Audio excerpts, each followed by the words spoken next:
Use every recording device known to space-age man. This thing has been there for 37 million years. It ain't going anywhere.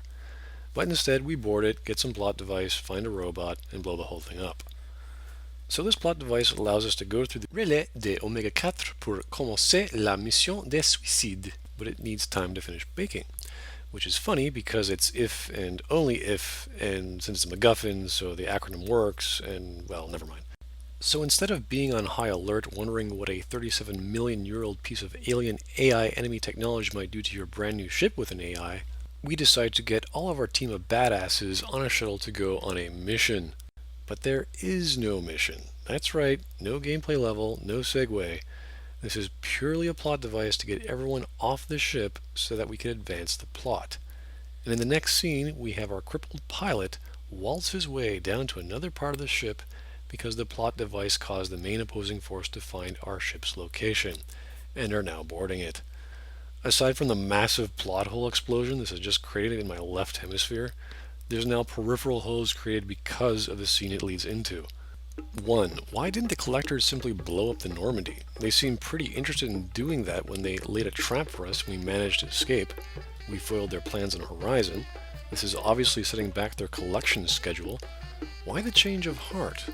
They tried to be subtle with a trap and that didn't work. So why not just use brute force?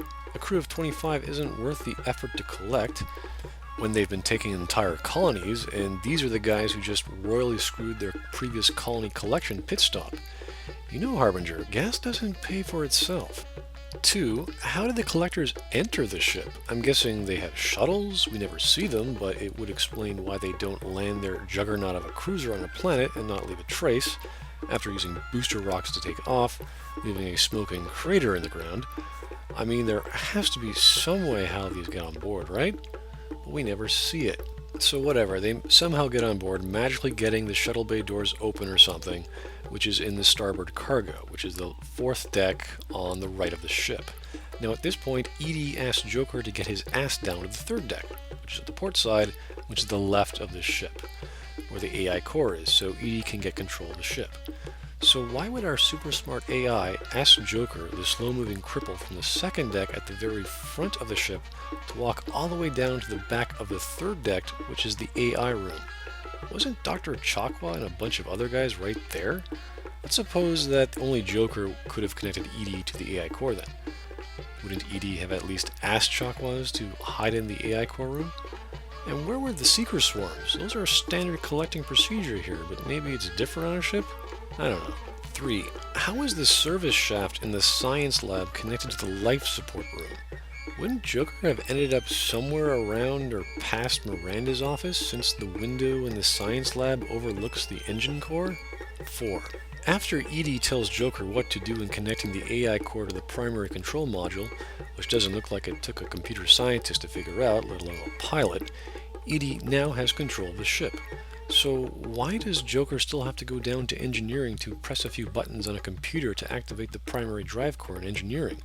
Doesn't Edie have full control of the software controlling the hardware of the ship?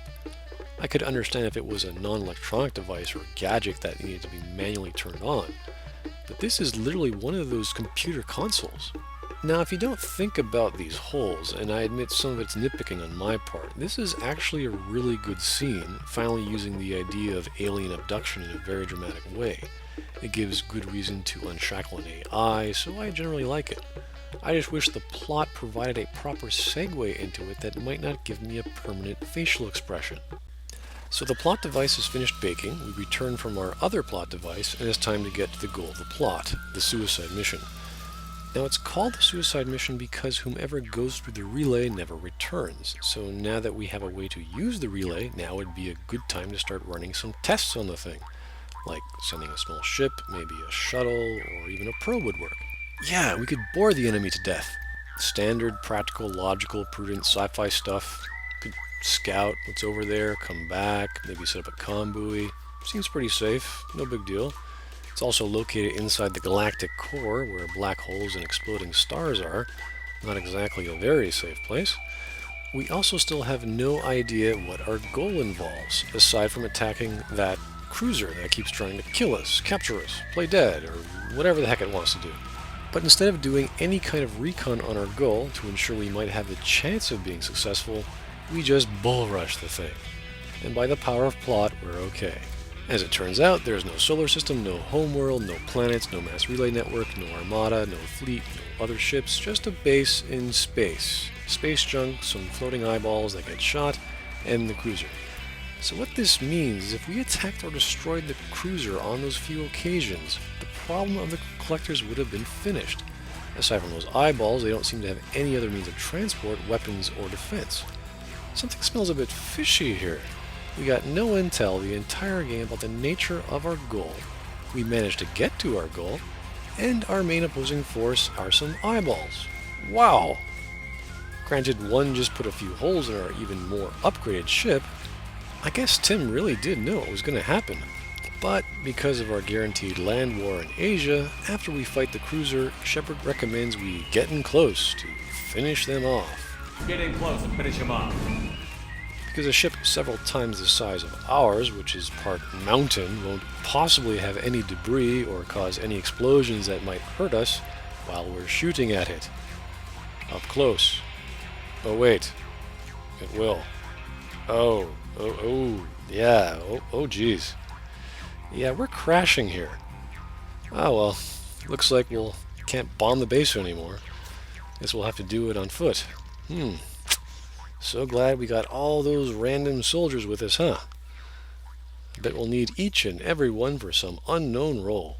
So while a piece of software and a cripple repair the entire ship by themselves, it's time to get everyone into suicide squad roles.